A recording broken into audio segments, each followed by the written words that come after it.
Demon Kiss, Chapter 15. Icy cold water being splashed on my face brought me awake with a curse as the back of my head made vicious contact with the wall. Still cursing, I wiped the water from my face, sat up quickly, and glared at my assailant. "I figured I'd wake you up before you drowned," Shay said, and set the tall glass she had apparently used to douse me on the edge of the pool next to her. "I'm a bloody vampire. I can't drown," I snapped.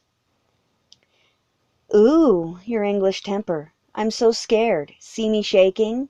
she said sarcastically, and stood. "Snippy little thing, aren't you?" I said, and sighed when she just looked at me. "I'm sorry, I continued, then my voice trailed off and I shook my head. "Dreaming, yes, I know," she said, and reached down, picking up a large black towel. She opened it and held it for me. Shaking my head again, I stood and took it from her. Wrapping the towel around my waist, as I left the pool, I looked over at her, and she handed me another towel for my hair, which was nearly dry. I'd been asleep for a while, it seemed. "Thanks for waking me, Shay," I said simply, and she nodded, moving away from me and toward the open door. "Someone brought dinner up an hour ago and left it on the landing for you," she said, and disappeared through the doorway into the bedroom. "What is it?" I called after her, and unwrapped the towel to dry myself off.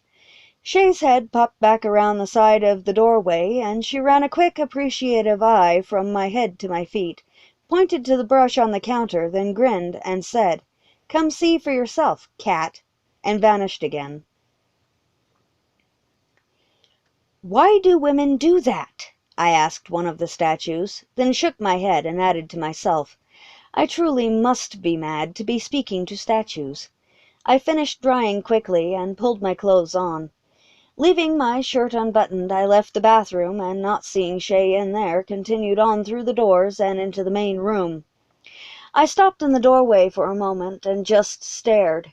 Someone had taken the liberty of putting a long table in the middle of my gallery. Where they'd gotten the bloody thing, I had no idea.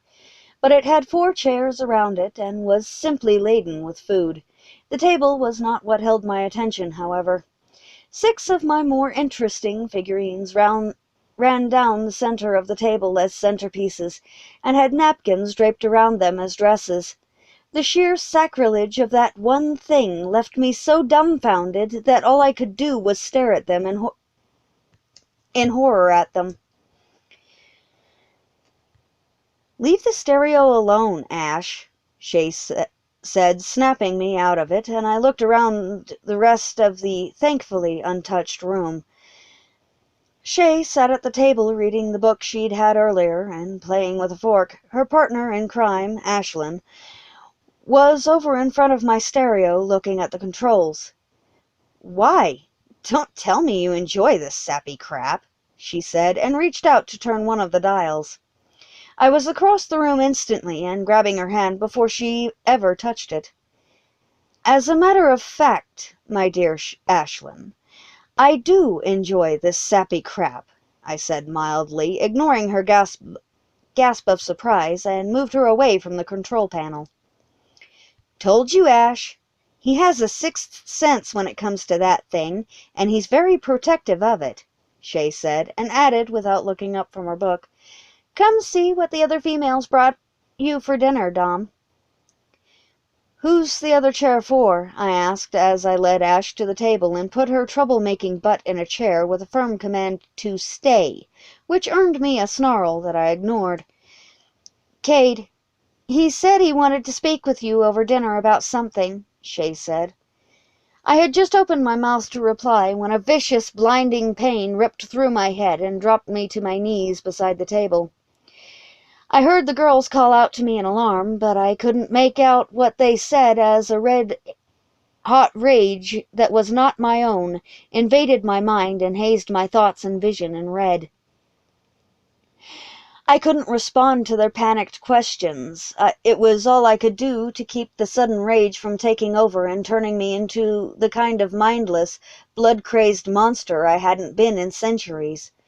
Why was this happening? Why? I thought through the haze of red coating my thoughts. I could feel the rage trying to overtake my control, and all other thoughts but one left my mind. "Run!" I growled, and looked over my shoulder at the girls, who were standing behind me in indecision. Shay gasped and grabbed Ash by the arm, then turned and ran as if her life depended on it. And it did. If I lost control of the rage, I would kill everyone in the house. That was, if they didn't get to the fourth-floor basement I had built into the house under my studio and locked the door behind them. When I remodeled the house, I had made absolutely sure that I couldn't get into that room, even if all of my power were unleashed. I was fighting the rage as hard as I could, but it was winning, and for the second time in my life I was terrified.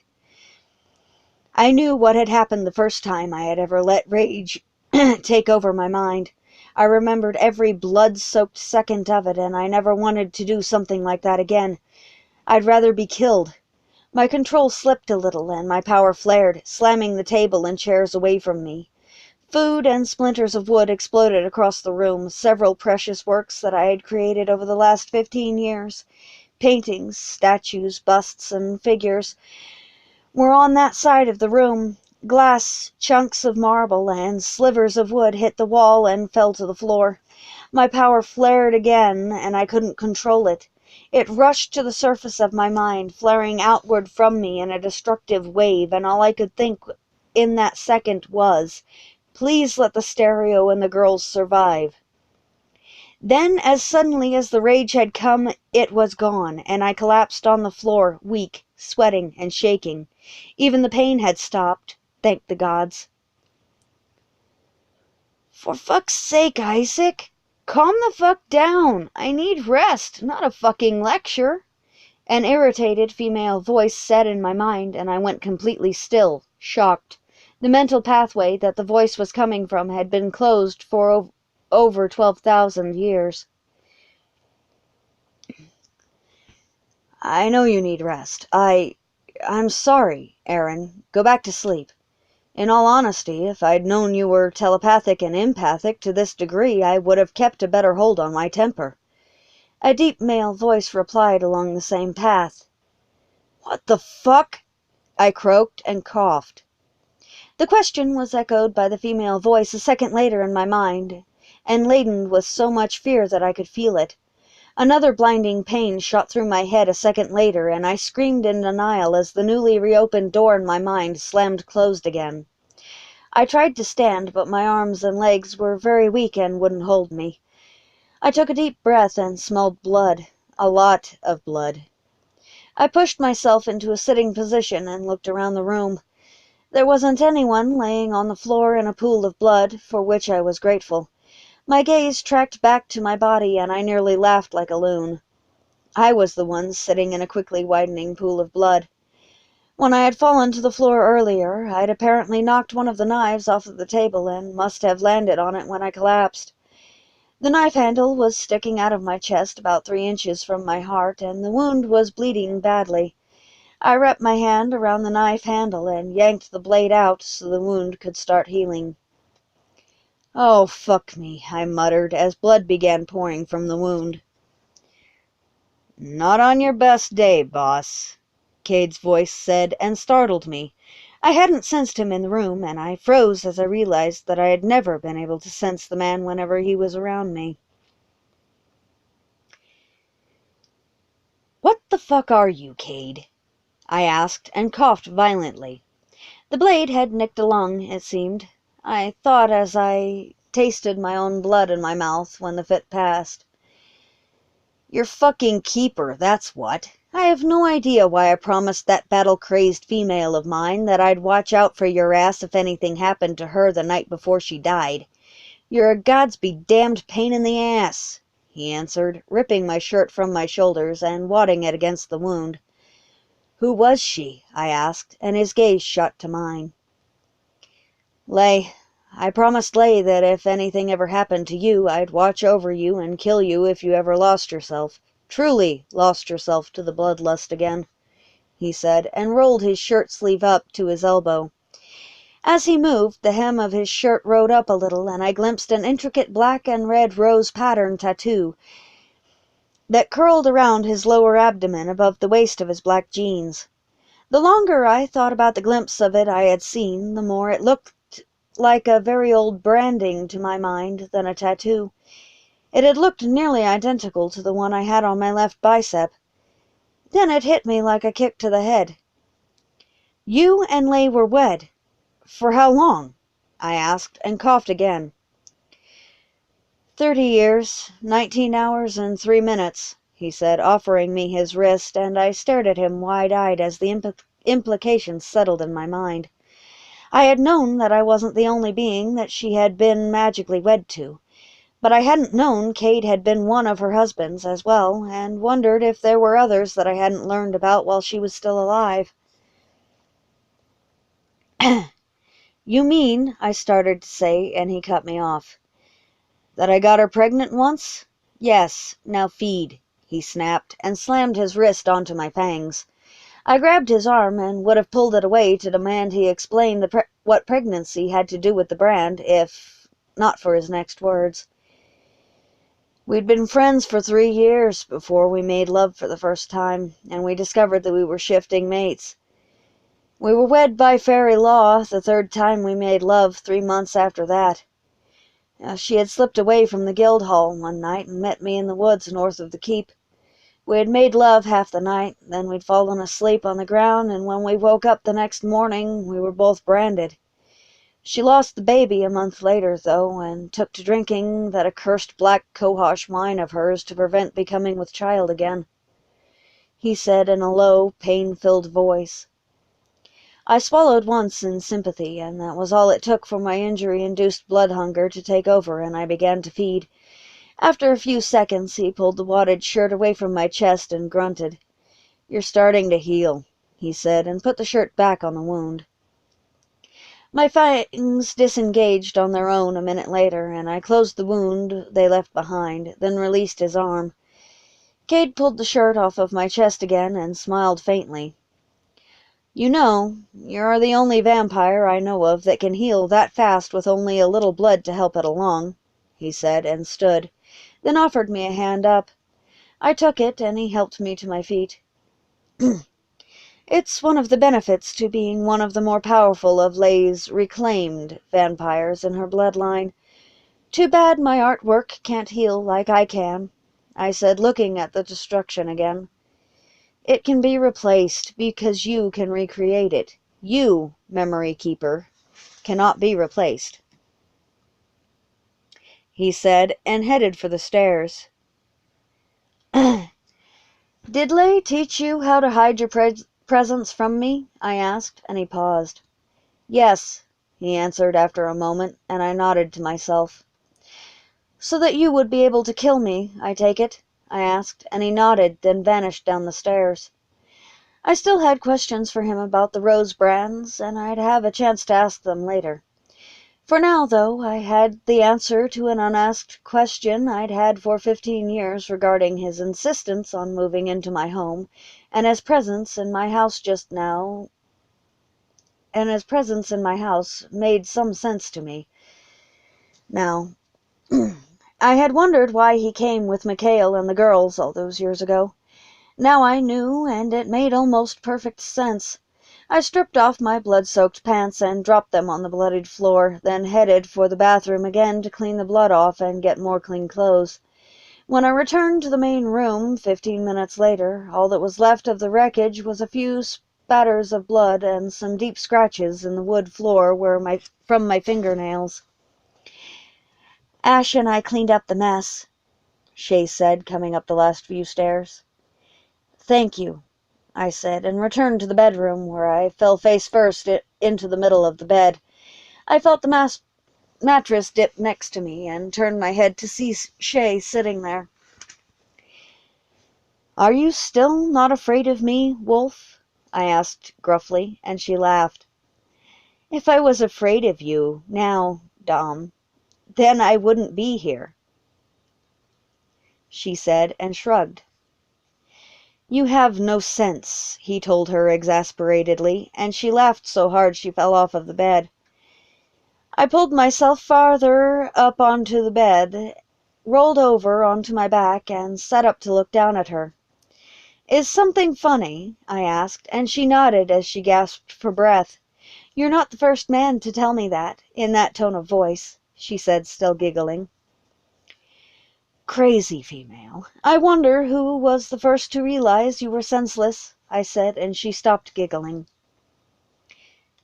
"Ailea," she said quietly, and crawled back up onto the bed.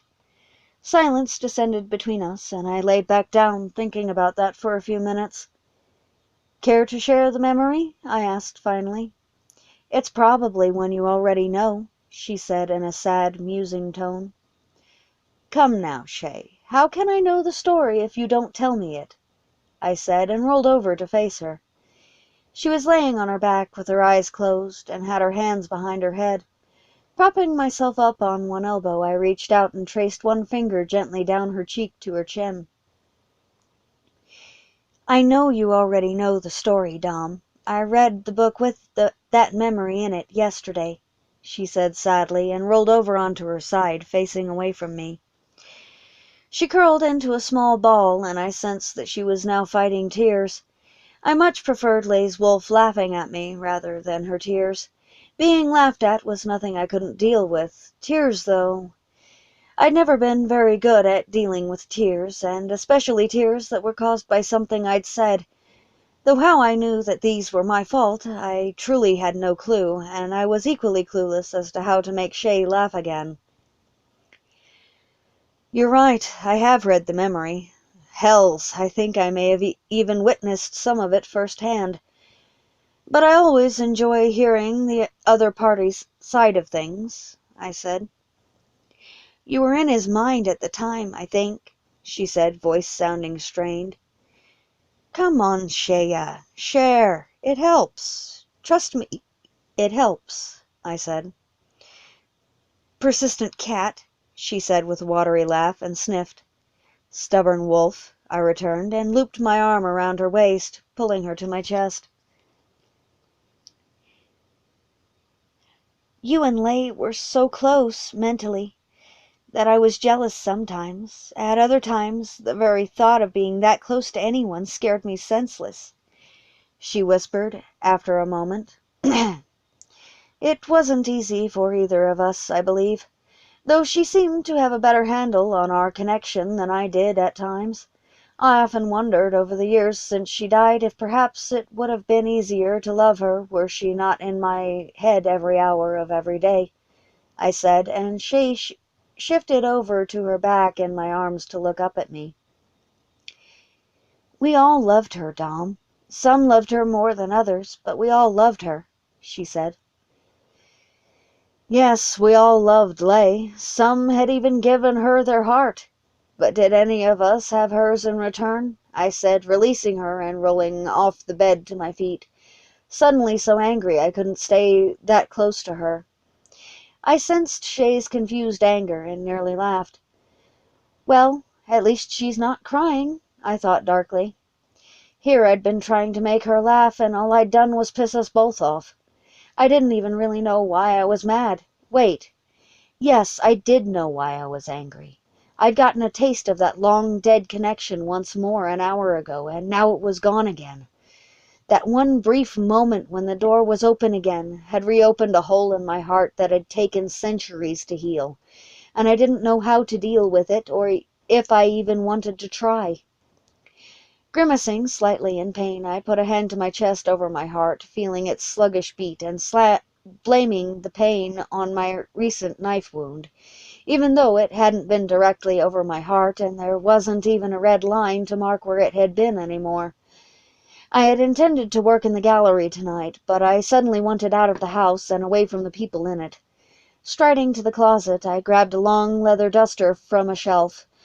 Pulling the jacket on with one hand, I grabbed a fedora from the shelf above the shelf of coats and slammed it on my head, then turned and headed out of the room. "Where are you going, Dom?" Shay asked when my foot was on the first step leading downstairs, and I paused for a moment to look back over my shoulder at her. Dom is dead, Shay, and he needs to stay dead. As for Nick, he's going out, and you don't need to know why or to where," I said, and her face paled, her eyes rounding with shock at my words. I ignored the little voice in my head that told me I wasn't truly dead, and that saying I was and claiming a different name wouldn't change who I was, and jogged down the stairs. I didn't bother hiding my presence as I went through the house, and no one came to interfere with my leaving the house or to offer to accompany me while I was out. That was fine by me. I had no wish to spend time with anyone at the moment. Hells, even my recently self-declared guard dog was nowhere to be seen as I left, and I wondered if he'd hunt me down if I started killing people for fun. Hells, knowing Cade, he'd just watch until I noticed he was there, and then he'd kill me. The door slammed shut behind me on a wave of my power, and I smiled grimly in satisfaction. The night wind was biting cold, and clouds scuttled across the moon. Perfect conditions for hunting tonight, if that was what I chose to do. But I didn't feel like hunting tonight. All I wanted right now was to be alone in the dark and not have to think about anything. Or maybe get into a really good fight. Moving to the deep shadows at the base of the 16-foot tall concrete wall that surrounded my home, I leapt to the top of the wall and ran lightly along it until I reached the corner. Jumping down, I landed without a sound and left the shadows to walk down the middle of the street. I re-shielded my presence, making myself seem an easy target for anyone stupid enough to try and mug me. Dared them to, actually. Besides, I had been needing to look into something for a while now, and tonight seemed just perfect to finally get it done. I'd been putting off looking into how a walker had gotten into Outer City without someone in the otherkin community noticing it. Someone had to have seen something, somewhere, and I'd heard murmurs from the were-rats that led me to believe that one of them had indeed seen something. The rats, though, were notorious for keeping to themselves and not sharing information with anyone outside of their plague. After about 20 minutes, I had a taker for my little dare, and I just had to smile when the wind shifted, bringing me his scent. I'd sensed him a couple of minutes ago, and had been waiting for him to gather his courage enough to attack me. He was a hyena. All I had to do was pretend to be human and oblivious to his presence, and he slunk right out of the shadows to follow after me. Hyenas were so easy it was funny, and this one didn't seem to have any of his clan with him, making him easy pickings for the evil cat side of my nature. Hyenas weren't much fun to fight, as they were depressingly easy to beat. Even a full clan wasn't much of a warm-up, and I wanted a good fight tonight, or just to be left alone to do my job. As this hyena was following me, though, I decided to play with him a bit. Turning left at the end of the block, I moved to the sidewalk and jumped straight up to the top of an apartment building. Landing lightly on the very edge of the roof, I turned, crouched, and waited for him to come into my field of view. The hyena came around the corner a few seconds later and stopped in confusion, looking to both sides of the street and peering into the shadowed distance to the end of the street and its two lights. "Where the fuck did he go?" I heard him mutter, and grinned. Time to have a little fun with my new toy. I rose from my crouch silently, ran to the end of the roof, and leapt to the next roof in line. I kept going until I reached the end of the block seconds later. Then I jumped down at the corner and walked under a street light. I crossed the street, saw him duck into an alley, and shook my head. He was making this so easy it almost wasn't fun, and I'd only just started playing with him. If I grew bored, I could always ditch him and find someone else to play with or fight. I looked around and noticed that if I played follow me with my hyena until I hit jackal territory, I could kill two birds with one stone. I could head to Alistair's territory after ditching the lone hyena in Indian country for their kind. If anyone asked if I had seen him, I'd simply tell them the truth. He was following me to the jackal district, after all. Even if he doesn't know it yet, I thought, and smiled a little. Was it evil to want to do this, just because I was bored and not in the best of moods? Probably. Would I enjoy doing it yet anyway? Yes, Oh, yes, I would. I led him around the city for about an hour, then, growing bored, I let the shields on my power drop a little and let out an evil-sounding laugh as I watched him run for his life. I sensed a few jackals nearby and felt a stab of envy. The hyena would most likely fight the jackals, but he'd run from me. It was sad how the shifters and wearers of today were such chicken shits. Back in the good old days, you could rely on them for some good down-and-dirty fighting fun. But now, as I said, sad, just sad.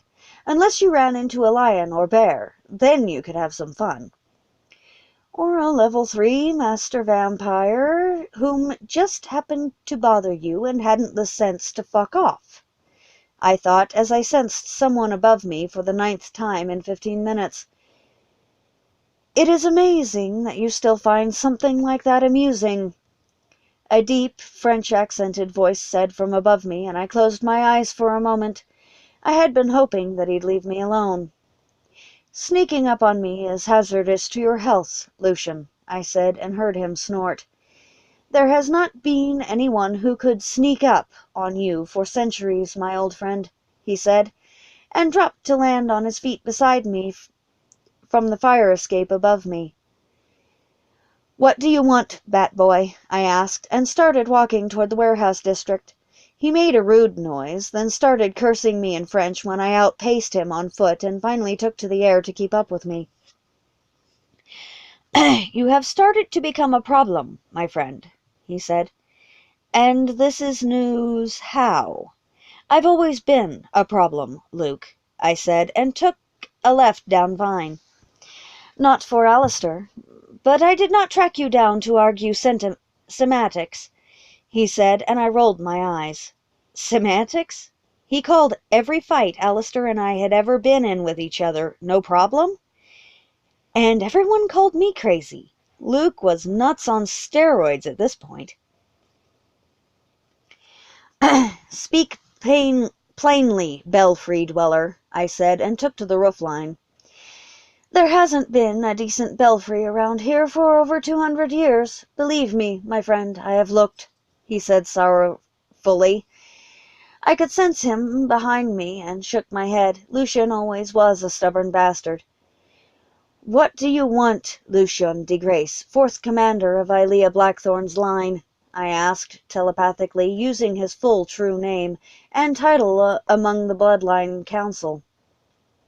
Then added, I am the only one out of Leigh's line to be currently sitting in the 13th seat of the Full Blood Council, and that only because I was Leigh's de facto line heir. Go freaking figure how that shit happened. I stopped on the roof of Warehouse 44. There was something in here that I wanted to check out, and tonight seemed about perfect, especially since Lucian was with me now. I could investigate, and he could report what I found back to the boss, who was fond of attacking the English messenger. No one human would be able to see me clearly tonight. I'd been trying to discover where that ungrateful little whore Sarah had run to after she royally fucked up. The how behind the Walker's presence had originally been a side note in that investigation, and now I suspected the two were somehow connected in some way. I knew Alistair had tried to keep me in the dark as much as possible on the woman's treachery. I even knew his reasoning for it. It didn't stop me from doing what Leigh had trained me to do, though. Identify, verify, track, confirm, kill. Or as I like to call it, victim. Verify, investigate, confirm, kick, torture, unman, and massacre. I was a good investigator because of Leigh and her insistence that the feline mind was only dangerous if the cat in question was bored. And a bored, half-crazy, most of the time jaguar-shifting level 1 master vampire? Perish the thought. She taught me how to investigate to help keep me sane, and by giving me something to do with the time I spent skulking around in the village, I learned a hell of a lot that helped her keep the kingdoms safe. I had a purpose, a job back then, and I was going to do my job again, so that Alistair wouldn't have to learn firsthand just how badly the little bitch betrayed us all. Just like I'd been doing off and on for centuries without his knowledge. "Why are you in Alistair's part of the city?" Lucian asked in my mind. Dropping my fangs until they were just visible when I spoke, I called my power and turned to grin at him. I knew I looked crazy when I did this, that was the point, and most of the time I loved making other people think I was crazy.